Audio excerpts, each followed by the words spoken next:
ಗಾಡಿ ನಿಲ್ಸೋಣ. ಅಣ್ಣ ಅಣ್ಣ ಅಣ್ಣ, ಅಯ್ಯೋ ಅಡಿಕೆ ಮೂಟೆ. ಅಯ್ಯಪ್ಪ, ಅಯ್ಯೋ ಇನ್ನೆರಡು ಮೂಟೆ.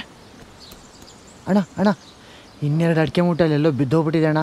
ನಾನು ಅವಾಗಲೇ ಹೇಳಿದೆ ಹಗ್ಗ ನಾನೇ ಕಟ್ತೀನಿ ಅಂತ, ನನ್ನ ಮಾತು ಕೇಳಲಿಲ್ಲ.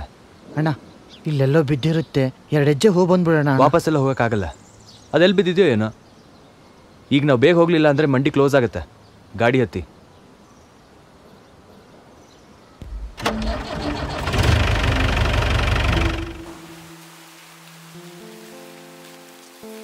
ಅಕ್ಕ ಅಲ್ಗೋಗೋಣ ಬಾ.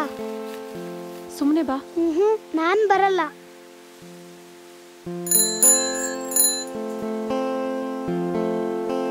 ಮೊನ್ನೆ ನಾನು ನೋಡಿ ನಗಾಡ್ತಿದ್ದೀರಿ ಅಲ್ವಾ? ನಿಮ್ಮ ಹತ್ರ ಮಾತಾಡಲೇಬೇಕು.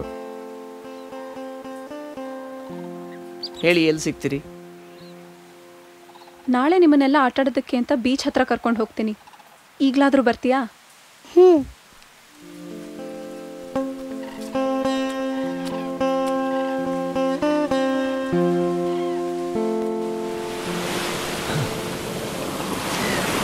ನೀನು ಮೊದಲನೇ ಸಲ ವೇಷ ಹಾಕಬೇಕಾದ್ರೆ ಎಷ್ಟು ಟೆನ್ಷನ್ ಆಗುತ್ತಾ? ಫಸ್ಟ್ PUC ಫೇಲ್ ಆದಾಗ?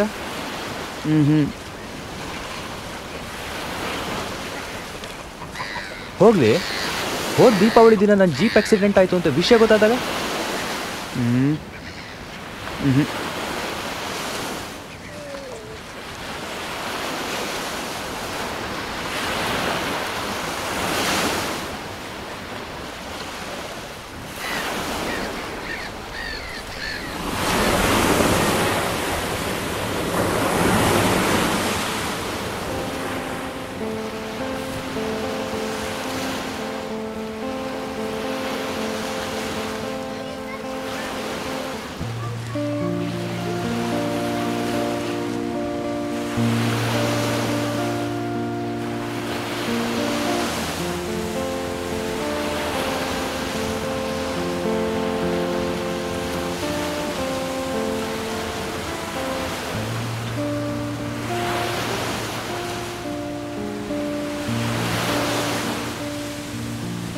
ನಿಮ್ಮ ಹೆಸರು?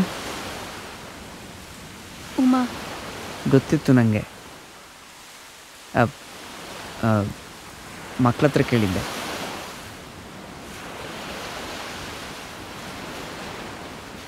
ನೀವು ತುಂಬ ಚೆನ್ನಾಗಿ ಕುಣಿತೀರ. ನಿಮ್ಮ ವೇಷ ಅಂದರೆ ನಂಗೆ ತುಂಬಾ ಇಷ್ಟ. ವೇಷನ? ನನಗೂ ಅಷ್ಟೇ. ನಿಮ್ಮ ಯಕ್ಷಗಾನದ ಅಭಿಮಾನ ಅಂದರೆ ತುಂಬ ಇಷ್ಟ. ನೀವು ಉಂಗುರ ಕೊಡ್ತೀರಾ, ಅದನ್ನ ಇಸ್ಕೊಂಬರ್ತೀನಿ ಅಂತ ಮಕ್ಕಳ ಹತ್ರ ಹೇಳಿದ್ದೆ. ಎಲ್ಲಿ ಉಂಗುರ? ಅದು ಈಗಿಲ್ಲ. ಸರಿ, ನಾನೇನು ಬರ್ತೀನಿ. ಉಮಾ ಉಮಾ,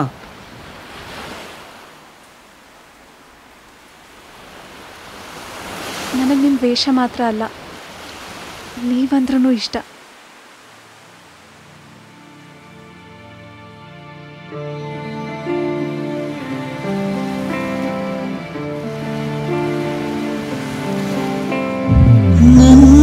ಇಳಿಗೆ ಪ್ರೇಮದ ಸೋನಿ ಎಡಬಿಡದೆ ಸುರಿಯುತ್ತಿದೆ, ಮನವು ಗರಿಬಿಚ್ಚಿ ಕುಣಿಯುತ್ತಿದೆ, ಮನವು ಗರಿಬಿಚ್ಚಿ ಕುಣಿಯುತ್ತಿದೆ.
ದಾಟುತ್ತಿದೆ ಎಲ್ಲೆಲ್ಲೋ ಸಾಗುತ್ತಿದೆ ನನ್ನ ಇಳೆಗೆ ಪ್ರೇಮದ ಸೋನಿ ಎಡಬಿಡದೆ ಸುರಿಯುತ್ತಿದೆ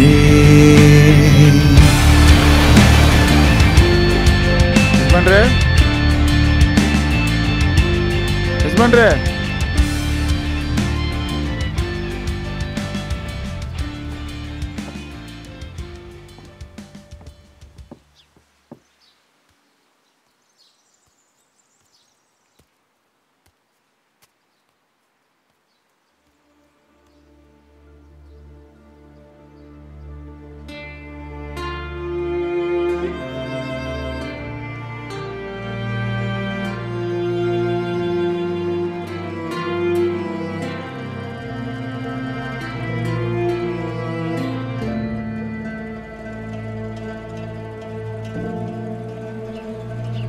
ಶಂಭು, ನಿಮ್ಮಪ್ಪ ಶಿಕಾರಿ ಹೋದವ್ರು ಬಂದ್ರು.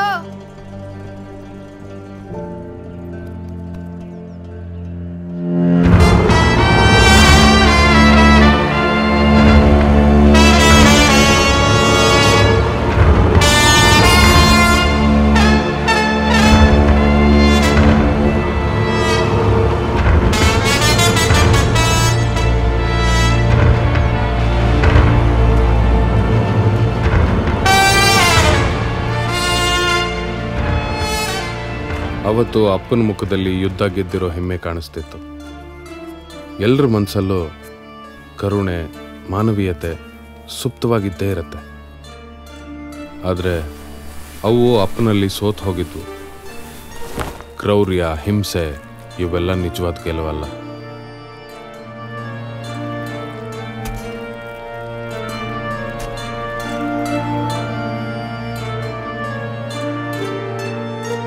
ಲಕ್ಷ್ಮಿ, ಶಂಭುನ್ ಊಟಕ್ಕೆ ಕರಿ. ಅವನಿಗೆ ಹಸಿವಿಲ್ಲಂತೆ, ಮಲಗಿದಾನೆ.